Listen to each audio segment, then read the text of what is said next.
Allez, bonjour tout le monde. Alors, je vais refaire une petite vidéo en fait sur ça, les crop circles. Et du coup, alors, on va commencer par celui-là parce que celui-là, il est juste génial. En fait, on va repartir donc de nos sens qui divisent la dualité pour unifier la dualité. Donc, on va retomber là-dessus. On repart en fait avec nos cinq sens qui nous permettent d'apprécier la dualité dans notre environnement et notre conscience qui permet de unifier tout ça. Maintenant, ça on l'a déjà vu là-dessus, mais on va le voir là-dessus. Et on va voir que ce dessin il est beaucoup plus complet en fait que celui-là. Et on va retrouver donc ce fameux œil, l'œil qui voit tout là. Alors, je l'ai pas sorti. Alors, le petit œil au milieu qui voit tout, il est pas loin. Hop, il est là. Voilà, l'œil qui voit tout, hein, c'est le petit œil au milieu. Donc ça c'est bon.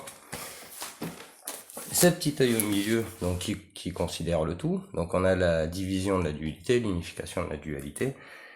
Et ben on va remettre nos couleurs de l'arc-en-ciel là-dedans. Et si elle va nous donner ça. Alors, on sait que l'angularité, c'est la matière. Donc normalement c'est l'angle à 90. Hein. Si on prend le carré, c'est l'angle à 90. Mais eux, ils sont allés un peu plus loin. C'est-à-dire que ça, c'est vraiment un dessin basique. Hein. Donc là, en fait, on va remettre nos couleurs de l'arc-en-ciel. Donc le monde en 4 dimensions, mais qui est duel. C'est-à-dire que le monde, il est tridimensionnel dans la dualité, mais aussi dans l'esprit. C'est-à-dire que le petit point ici, c'est l'esprit.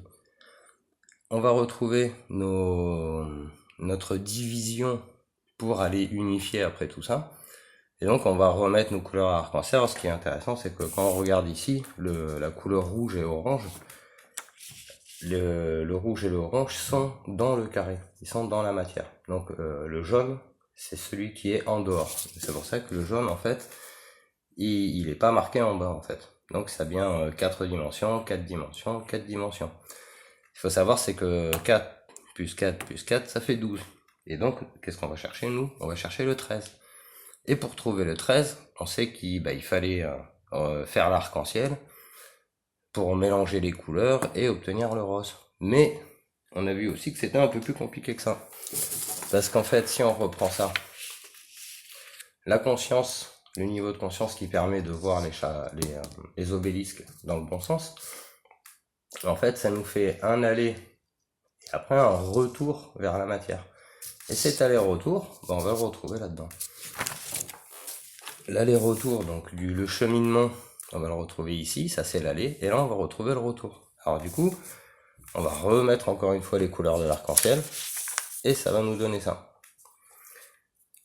La différence, c'est que là, on voit bien qu'il y a le chemin là, ce qui divise, et il fallait unifier la dualité. Et on avait ce modèle-là.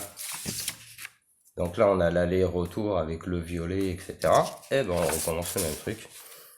On reprend, on fait notre aller, on arrive au violet, on fait le retour, et là on obtient le rose.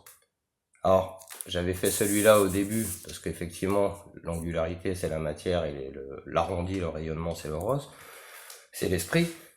Ouais, ok, bah super, hop, il fallait en fait combler ces trous-là, là. Ces traits-là, ils n'étaient pas là en fait pour être tout rose, quoi. C'est là bien pour nous montrer quelque chose, et pour nous montrer la même chose que ça, la même chose que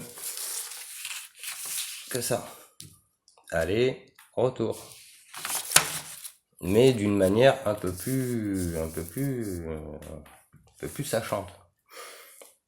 Donc en fait, on va retrouver ici les 3 points de la trinité, donc la dualité unifiée. On retrouve ici 4 et 4, ça fait 8, ça fait l'infini.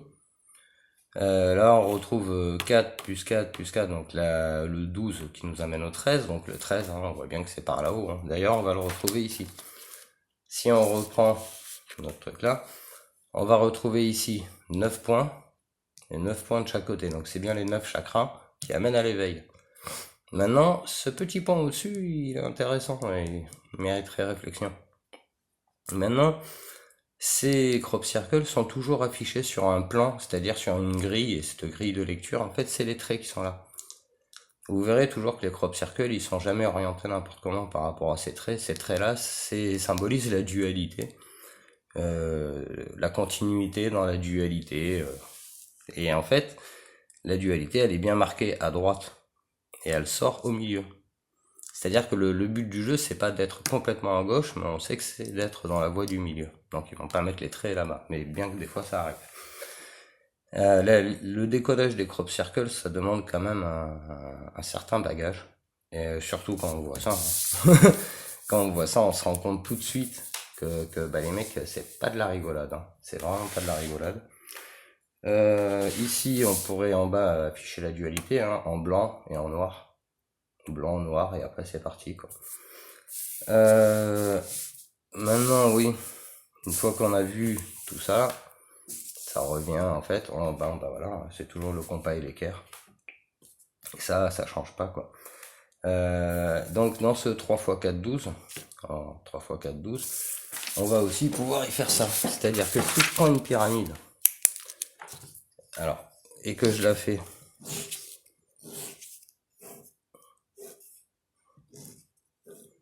comme ça, on la voit pas très bien. Hein. Ben, j'ai 4 bases ici. J'ai 1, 2 et 3. 1, 2 et 3. 3 et 3. Ça fait 4 x 3 ou 3 x 4. On arrive toujours à 13 en haut, quoi. Toujours. C'est toujours comme ça que ça se passe. Donc le chiffre 13, hein, bah, il est omniprésent, encore une fois. On le voit, on retrouve encore ici les deux obélisques, 6 et 6, plus la considération du piédestal à sa juste valeur, et ben ça fait 13. Et donc du coup ce 13, hein, c'est la quête. Enfin du moins c'est la quête pour le moment. Parce que ça va beaucoup plus loin que ça, mais il faudrait vraiment que les gens se réveillent à ça, quoi.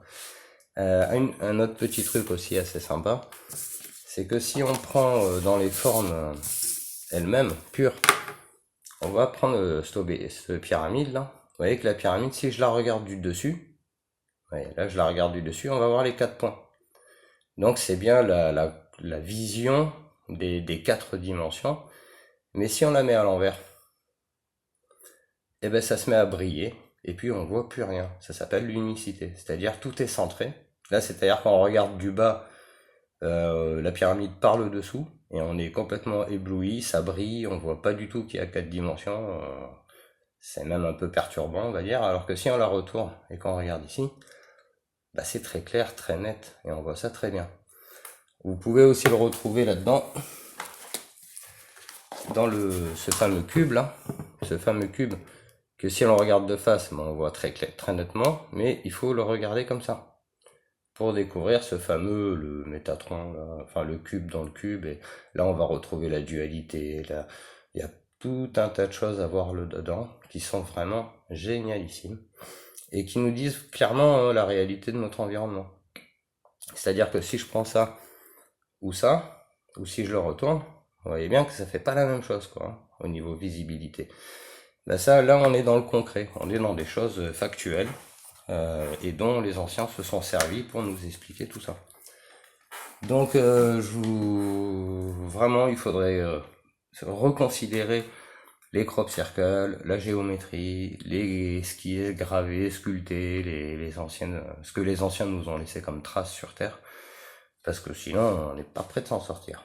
Et parce que oui, si on reste dans notre monde moderne à se dire on est les meilleurs, on est tout puissant, on a tout fait, on a tout vu, on a tout vaincu, eh ben on est très très loin de la vérité. Voilà. Sur ce, je vous laisse. Passez une bonne journée. Au revoir.